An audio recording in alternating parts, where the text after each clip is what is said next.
Before this video gets started, let's all have a moment of silence for the city of Oakland. Last week, Oakland lost its third professional sports franchise in 4 years. Speculation had been swirling around the organization for months, but last week on November 16th, news broke that the Oakland A's will be leaving for Vegas. In 2028, the A's will open up a brand new stadium worth $1.5 billion, $380 million of that coming from taxpayers. This new stadium will mark the first time the A's have played in their own stadium without any other sports tenants since 1909, when they played in Philadelphia. So with our brothers in Oakland losing 3 teams in 4 years, it got me to thinking, what actually causes a sports team to relocate? Is it strictly a money thing? Is it lack of support from the fan base? We're going to get into all of that in this video. The first team to leave Oakland was in 2019 when the Warriors jumped across the bay for the $1 billion Chase Center in San Francisco.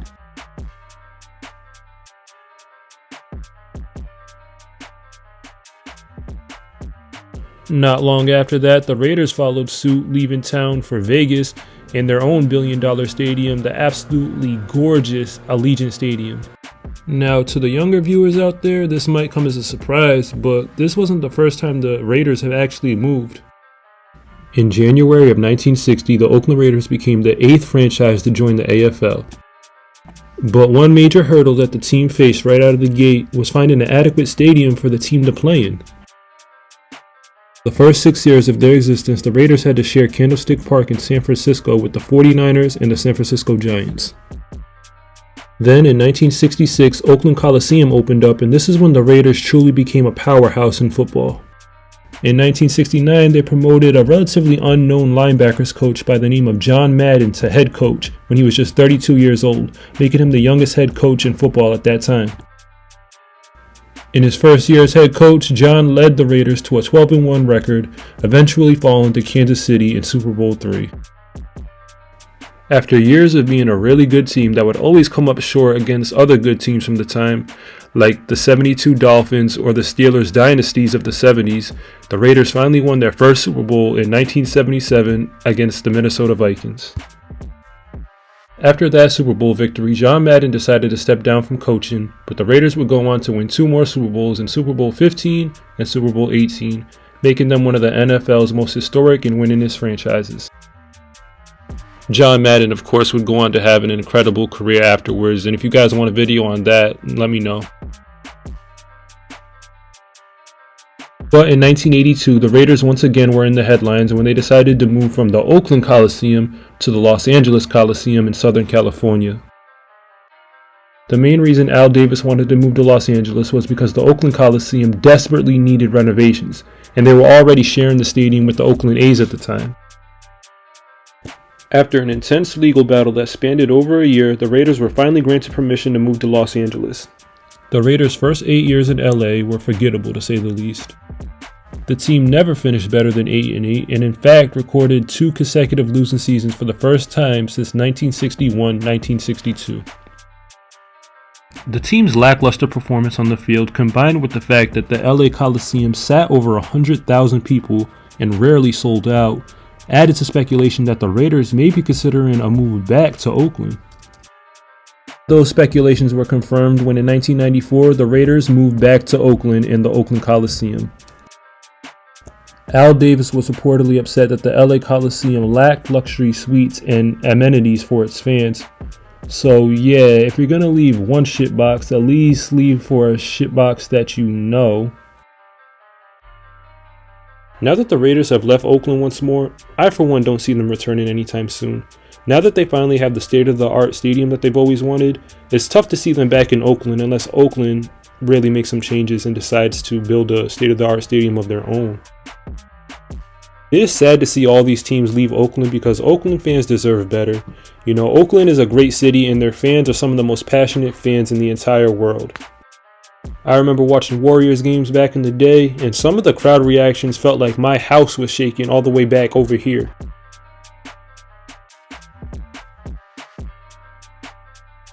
Now, from all of my research, I've been able to find evidence that most teams move when their stadium becomes too decrepit to renovate, and when a city refuses to use taxpayer funds to build a new stadium, that forces the owners to look elsewhere for land.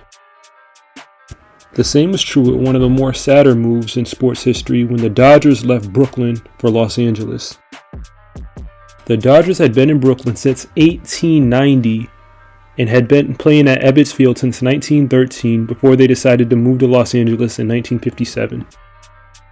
Then team owner Walter O'Malley simply couldn't come to terms on a new stadium in Brooklyn.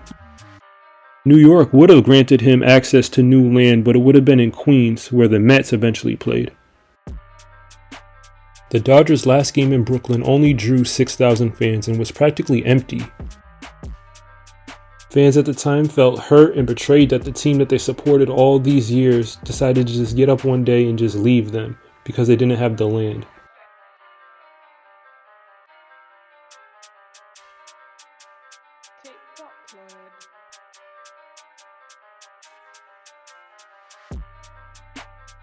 Now, to me, greed was the downfall of every owner that I've spoken about in this video so far.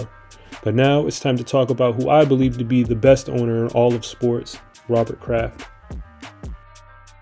The reason why is because Robert Kraft owns the land that Gillette Stadium is built upon, and he privately funded the construction of Gillette Stadium in 2001 with his own money. Say what you want about him, but the man is a visionary and was one of the main components behind the Patriots' 6 Super Bowl titles with Tom Brady and Bill Belichick. In case you don't know the story, I'll run it down for you. It's pretty crazy. Robert Kraft grew up in Brookline, Massachusetts, an affluent neighborhood just outside of Boston.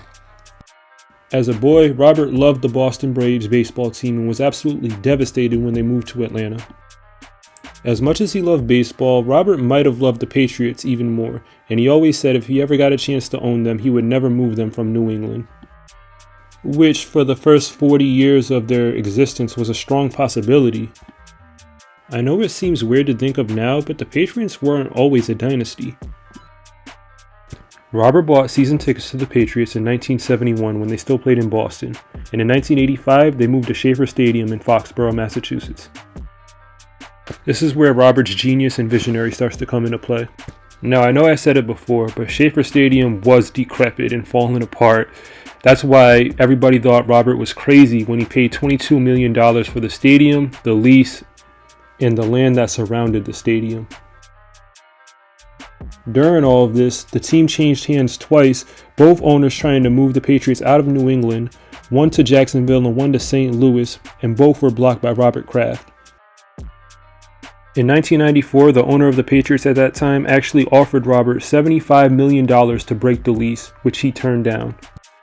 This forced him to sell the team to, you guessed it, Robert Kraft.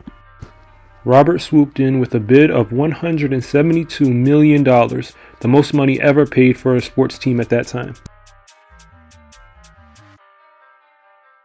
So just to recap, Robert Kraft paid $22 million for the land in the stadium, and then $172 million for the team, a team that had never won anything.